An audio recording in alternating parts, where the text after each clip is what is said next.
আসসালামু আলাইকুম। আজ আমরা এক্সপ্লেন করব 2024 সালে মুক্তিপ্রাপ্ত অসাধারণ এক সিনেমা, যার নাম দ্য লাস্ট ব্রেথ।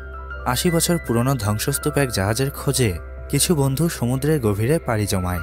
কিন্তু সমুদ্রের গভীরে পুরনো সেই জাহাজ খুঁজতে গিয়ে তারা হিংস্র হাঙরের কবলে পড়ে। দানব আকৃতির হাঙরগুলোর হাত থেকে তারা কি শেষ পর্যন্ত বেঁচে ফিরতে পেরেছিল, নাকি সেখানেই সবাই মারা গিয়েছিল? অসাধারণ এই গল্পটাই আজ আমরা দেখতে চলেছি। তাহলে চলুন আর দেরি না করে গল্প শুরু করা যাক। গল্পের শুরুতেই আমরা দ্বিতীয় বিশ্বযুদ্ধের সময়কাল দেখতে পাই। জার্মানি এবং আমেরিকার মধ্যে যুদ্ধ চলছিল। জার্মানির সৈনিকরা সাবমেরিনের সাহায্যে আমেরিকান জাহাজের উপর আক্রমণ করে দেয় এবং মুহূর্তের মধ্যেই আমেরিকার জাহাজ ধ্বংস হয়ে যায়। আমেরিকান জাহাজের সবাই মারা গিয়েছিল, কিন্তু জাহাজের ক্যাপ্টেন এখনও জীবিত ছিল। সে ধ্বংসস্তূপ জাহাজের কিছু অংশ নিয়ে সমুদ্রে ভাসছিল। জার্মান সৈনিকরা সেখান থেকে চলে গিয়েছিল। মনে হচ্ছিল ক্যাপ্টেন বেঁচে যাবে, কিন্তু তখনই একটি হাঙর এসে ক্যাপ্টেনকে টেনে নিয়ে চলে যায়। দৃশ্যপট পরিবর্তন হলে আমরা ৮০ বছর পরের দৃশ্য দেখতে পাই। সমুদ্রে একটি বোট ভাসছিল এবং সেই বোটের মধ্যে আমরা লু ও নেভি নামের দুই চরিত্রকে দেখতে পাই। এরা দুইজন এখানকারই স্থানীয় বাসিন্দা ছিল। ৮০ বছর আগে জার্মান হামলায় যে জাহাজ বিধ্বস্ত হয়েছিল, সেই চার্লট নামের জাহাজটিকেই মূলত তারা খুঁজছিল। তারা প্রতিদিনই সেই জাহাজটিকে খুঁজত, কিন্তু আজ পর্যন্ত সেই জাহাজের সন্ধান তারা পায়নি। আজ লু যখন সমুদ্রের নিচে জাহাজটিকে খুঁজতে যায়, তখন ভাগ্যের অদ্ভুত পরিসীমায় সে জাহাজটিকে খুঁজে পেয়ে যায়। লু খুশিতে আত্মহারা হয়ে যায়। এত বছরের পরিশ্রম আজ সার্থক হয়েছে। সে জাহাজটির বিষয়ে সঙ্গে সঙ্গেই নেভিকে জানিয়ে দেয়। নেভি এটা শুনে অনেক খুশি হয়। দুজনেই বেশ আনন্দিত ছিল। আজ পর্যন্ত এই জাহাজ কেউ খুঁজে পায়নি, তারাই প্রথম জাহাজটিকে খুঁজে পেয়েছে। লু বলে, আমরা এখানে পর্যটকদের নিয়ে এসে অনেক টাকা রোজগার করতে পারবো, কিন্তু জাহাজের বিষয়টা আপাতত আমাদের গোপন করতে হবে, কারণ প্রশাসন জানতে পারলে সমুদ্রের এই অংশটা সিল করে দেবে। এসব বলে তারা বোট নিয়ে ফিরে আসে। এদিকে আমরা চারজন বন্ধুকে দেখতে পাই। তারা লুর খোঁজে এখানে এসেছিল। চরিত্রগুলোর সঙ্গে একটু পরিচয় হয়ে নেওয়া যাক। এর নাম ব্রেট, এর নাম রাইলি, স্যাম এবং লোগান। এরা সবাই লুর বন্ধু ছিল। লুর সঙ্গে দেখা করতেই তারা এসেছিল। সমুদ্রের কিনারে এক ছোট্ট মেয়ে একটি নেকলেস বিক্রি করার জন্য স্যামের কাছে আসে। তখন স্যাম নেকলেস না কিনেই তাকে $20 দিয়ে দেয় এবং মেয়েটিকে বলে, তোমার হাতে চোট লেগেছে, এই $20 দিয়ে তুমি কিছু ঔষধ কিনে খেও। মেয়েটি $20 নিয়ে সেখান থেকে চলে যায়। আসলে স্যাম একজন ডক্টর ছিল, এজন্য আঘাতপ্রাপ্ত সবাইকে সে সাহায্য করত। যাই হোক, তারা সবাই কিছুক্ষণের মধ্যেই লু এবং নেভির বাসায় চলে আসে।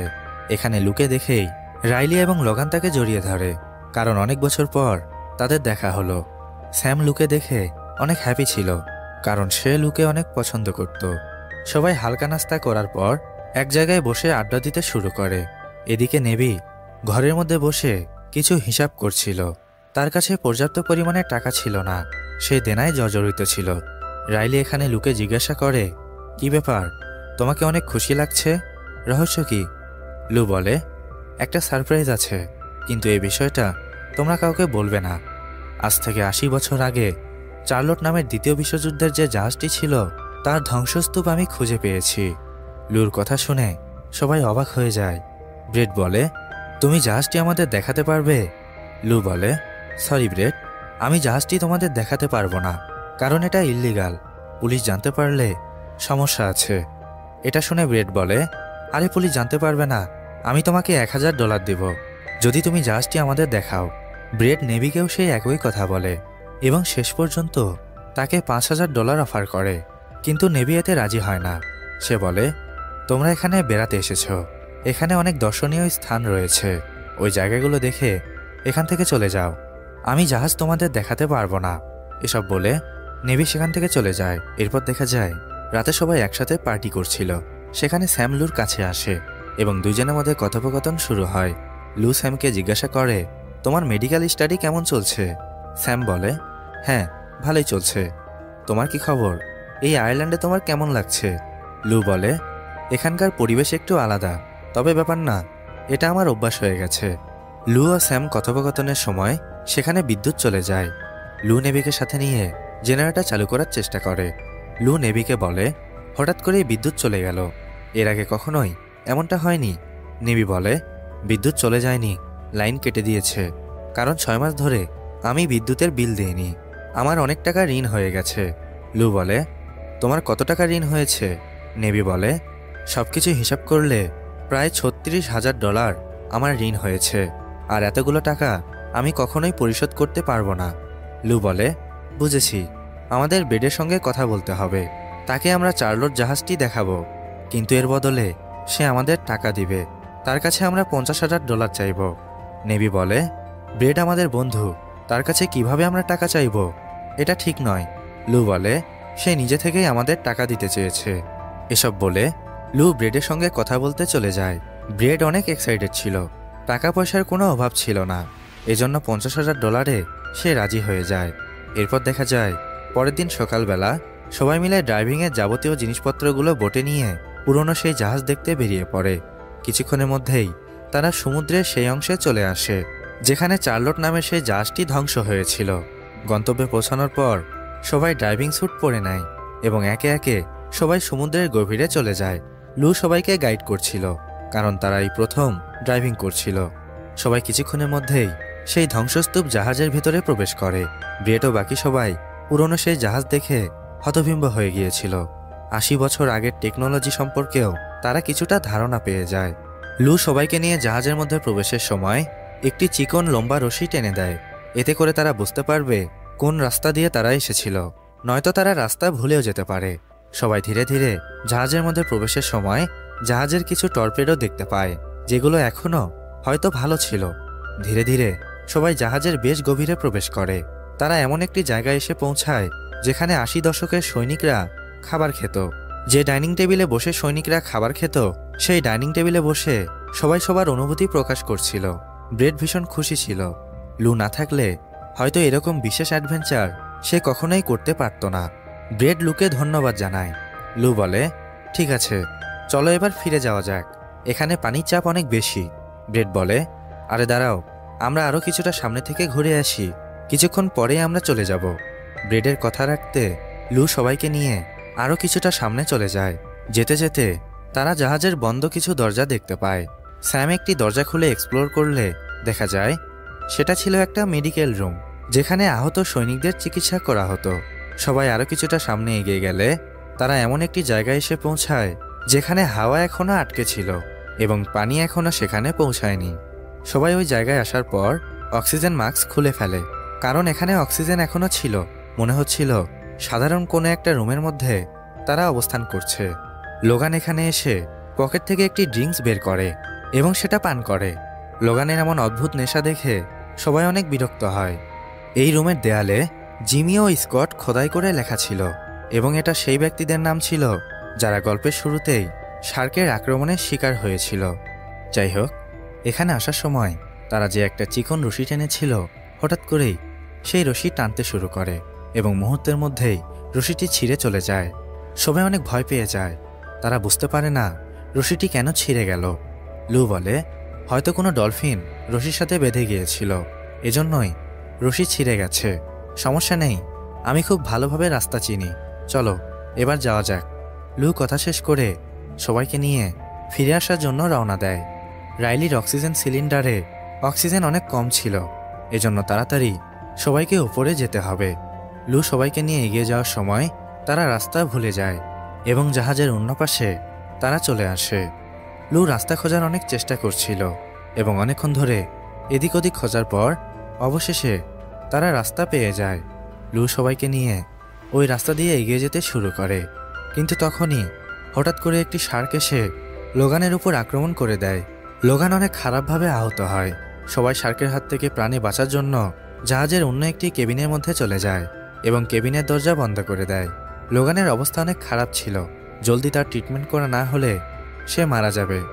লু বলে, এখানে আসার সময় আমরা একটি মেডিকেল রুম দেখেছিলাম, আমরা সেখানে কিছু মেডিসিন পেতে পারি। এসব বলে সবাই তাড়াতাড়ি লোগানকে নিয়ে ওই মেডিকেল রুমে চলে আসে। স্যাম যেহেতু একজন ডক্টর ছিল, তাই মেডিকেল রুমে সে কিছু মেডিসিন খোঁজার চেষ্টা করে। সে কিছু মেডিসিন পেয়েও যায়, কিন্তু লোগানের চিকিৎসা করার আগেই সে মারা যায়।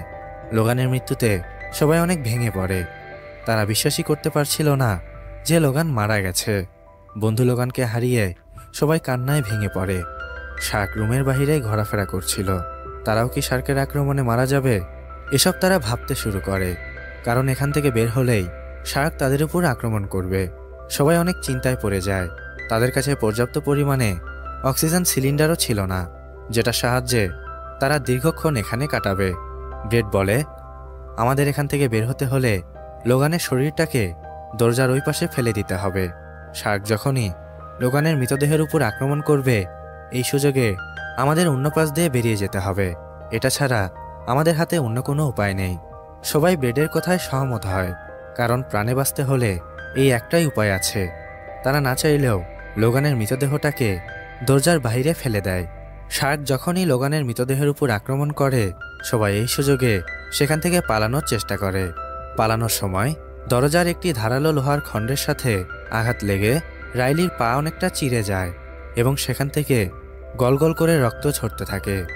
রাইলির এমন অবস্থা দেখে সবাই তাড়াতাড়ি করে তাকে নিয়ে আবারও আগের জায়গায় ফিরে আসে, যেখানে হাওয়া আটকে ছিল। এখানে আসার পর তারা রাইলির রক্ত আটকানোর চেষ্টা করে। ব্রেড এসব দেখে অনেক রেগে যায়। সে রাগান্বিত হয়ে লুকে বলে, তুমি আগে থেকেই জানতে এখানে শার্ক রয়েছে, কিন্তু তারপরেও তুমি আমাদের এখানে নিয়ে এসেছো। তোমার উদ্দেশ্য কি? আমাদের খুন করা? এসব শুনে স্যাম বলে, ব্রেড শান্ত হও। লু শার্কের বিষয়ে কিছুই জানতো না। সে আমাদের ফ্রেন্ড। সে যদি শার্কের বিষয়টা জানতো তাহলে কখনোই আমাদের এখানে নিয়ে আসতো না। ব্রেড শান্ত হলে লু বলে, স্যাম তুমি রাইলিকে নিয়ে এখানেই থাকো। আমি আর ব্রেড এখান থেকে বের হওয়ার কোনো রাস্তা আছে কি না সেটা খুঁজে আসি। রাস্তা পেয়ে গেলেই ফিরে এসে তোমাদের নিয়ে যাব। এসব বলে তারা রাস্তা খুঁজতে চলে যায়। ব্রেড ও লু যখন রাস্তা খুঁজছিল তখন সেখানে আবারও সেই শার্ক চলে আসে। ব্রেড ও লু ভয়ে তাড়াহুড়ো করে পালিয়ে যাওয়ার সময় সেখানে অনেক লম্বা লোহার পাইপ ছিল, যেগুলো ভারসাম্য হারিয়ে গেলে লোহার একটি পাইপ এসে লুর শরীরের উপরে পড়ে তাকে চাপা দেয়। ব্রেড তাকে ছাড়ানোর চেষ্টা করলে লু বলে, তুমি এখান থেকে চলে যাও, অন্য কোথাও গিয়ে লুকিয়ে পড়ো। শার্ক এদিকেই আসছে, আমার চিন্তা করো না। লুর কথা শুনে ব্রেড তাড়াতাড়ি করে সেখান থেকে অন্য একটি রুমে চলে যায় এবং রুমের দরজা বন্ধ করে দেয়। লু অনেক চেষ্টা করার পর কোনো রকমে লোহার পাইপের নিচে থেকে নিজেকে ছাড়িয়ে নেয় এবং শার্কের হাত থেকে বাঁচার জন্য অক্সিজেন সিলিন্ডার খুলে শার্কের দিকে লক্ষ্য করে ছুঁড়ে মারে। সিলিন্ডার শার্ককে আঘাত করলে শার্ক ভয়ে সেখান থেকে চলে যায়। লুর কাছে কোনো অক্সিজেন সিলিন্ডার ছিল না, এজন্য দ্রুত সে লোগানের মৃতদেহর কাছে আসে এবং লোগানের শরীর থেকে সে অক্সিজেন সিলিন্ডার খুলে নেয়। লু তাড়াতাড়ি করে স্যাম ও রাইলির কাছে ফিরে আসে। লু বলে, এখান থেকে বাইরে যাওয়ার কোনো রাস্তা নেই। শার্ক আমাদের উপরে আক্রমণ করেছিল, অনেক কষ্টে আমরা বেঁচে গিয়েছি। ব্রেড একটি কেবিনে বন্দি আছে। স্যাম বলে, এখন আমরা কি করব? লু বলে, আমাদের অন্য কোনো রাস্তা খুঁজতে হবে। এসব বলে রাইলিকে ওখানে রেখে স্যাম ও লু এবার রাস্তা খুঁজতে চলে যায়। যুদ্ধ করার জন্য জাহাজের যে অংশে মিসাইল রাখা হতো তারা সেখানে চলে আসে। এখানেও হাওয়া আটকে ছিল। লু স্যামকে বলে, তুমি এখানে দাঁড়াও, আমি একাই সামনে রাস্তা খুঁজতে চলে যাই, কারণ সামনে বিপদ হতে পারে। এসব বলে লু সেখান থেকে চলে যায়। এদিকে আমরা ব্রেডকে দেখতে পাই। যে রুমের মধ্যে সে আটকে ছিল ওই রুমের মধ্যে সে একটি ভেন্ট পাইপ দেখতে পায় এবং সেই ভেন্ট পাইপের মধ্য দিয়ে সে সমুদ্রের নিচে থেকে উপর পর্যন্ত চলে আসে। ব্রেড উপরে পৌঁছানোর পরেই চিৎকার করে নেভিকে সাহায্য করতে বলে। নেভি সেটা শুনতেও পায়, কিন্তু ব্রেডকে সাহায্য করার আগেই শার্ক ব্রেডকে খেয়ে ফেলে। নেভি এসব দেখে হতভম্ব হয়ে যায়। সে বুঝতে পারে তার বাকি বন্ধুরা বিপদে রয়েছে। এদিকে আমরা লুকে দেখতে পাই। সে স্যাম ও রাইলির কাছে এসে বলে, ওখানে একটি দরজা রয়েছে, দরজাটি বন্ধ আছে। দরজাটি খুলতে আমার তোমাদের সাহায্য লাগবে। স্যাম লুকে সাহায্য করতে চলে যায়। তারা দুইজন দরজাটি খোলার চেষ্টা করলে দরজার ওই পাশে শার্ক ঘোরাফেরা করছিল। এসব দেখে তারা ফিরে আসে। লু সবার উদ্দেশ্যে বলে, এখান থেকে বের হওয়ার দুইটা রাস্তা আছে এবং দুইটা রাস্তাতেই শার্ক রয়েছে। আমরা হয়তো এখান থেকে আর বের হতে পারবো না। এসব শুনে রাইলির মাথায় একটা বুদ্ধি আসে। সে বলে, শার্ক কখনো পেছনে যায় না, এজন্য আমাদের শার্ককে কোথাও আটকাতে হবে। আমার পায়ে আঘাত লেগেছে, প্রচুর রক্ত বেরোচ্ছে। শার্ক আমার দিকে খুব সহজেই আকৃষ্ট হবে। যেভাবেই হোক শার্ককে ফাঁসাতে হবে, তাহলেই আমরা বের হতে পারবো। এসব বলে তারা একসঙ্গে বেরিয়ে পড়ে। সেই দরজার কাছে এসে রাইলি তার পা থেকে কিছু রক্ত বের করে। শার্ক রক্তের গন্ধে মুহূর্তের মধ্যেই সেখানে চলে আসে। দরজার পাশে একটি লোহার কেজের মতো ছিল। তারা সবাই মিলে শার্ককে সেখানে আটকাতে সক্ষম হয়। শার্ক সেখানে ফেসে গেলে তারা দ্রুত জাহাজের মিসাইলের ট্যাঙ্ক ঢাকনা সরিয়ে সেই রাস্তা দিয়ে বের হয়ে যায় এবং অবশেষে তারা জাহাজের মধ্য থেকে বের হতে সক্ষম হয়।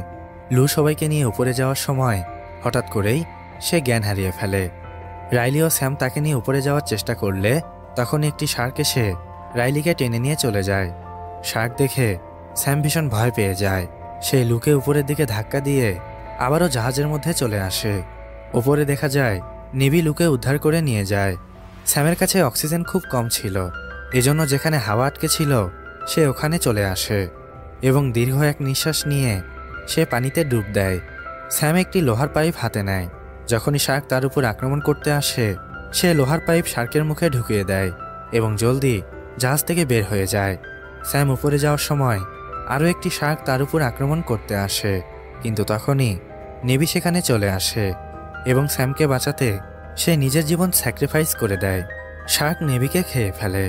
স্যাম তাড়াতাড়ি করে অবশেষে বোটে উঠে আসে। স্যাম ও লু ছাড়া বাকি সবাইকে শার্ক খেয়ে ফেলেছিল। দৃশ্যপট পরিবর্তন হলে আমরা কয়েক বছর পরের দৃশ্য দেখতে পাই।